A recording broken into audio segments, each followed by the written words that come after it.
We're out here in beautiful Minnesota. Some of the things to look for on these dozers whenever they're out in sand and hard applications.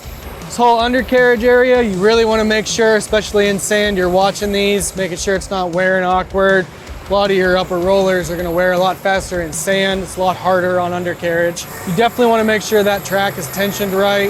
Just some small things to look at when you first get in the machine and you're walking around. Especially out here in Minnesota when it gets cold and you get a lot of frost, this blade is going to have a lot of wear on it. So when you're looking down the blade, you're making sure that you still have all your bolts are in line, all your edges are still flat, nothing's chipped off on the edge. A lot of the ground gets tough, especially with that frost. You know, all of these edges can break off, chip and whatnot. So you really want to pay attention to that. It's going to mess up your final grade and what you're actually trying to cut, push, whatever it may be. Same kind of thing as you're walking around.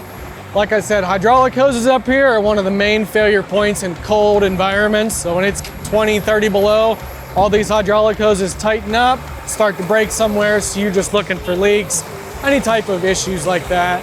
As you're doing the general walk around of these machines, the biggest thing that's going to be important up here is going to be your ripping section. So this is going to be your first pass on these -20, -30 day belows. This is going to be the hardest thing that gets hit.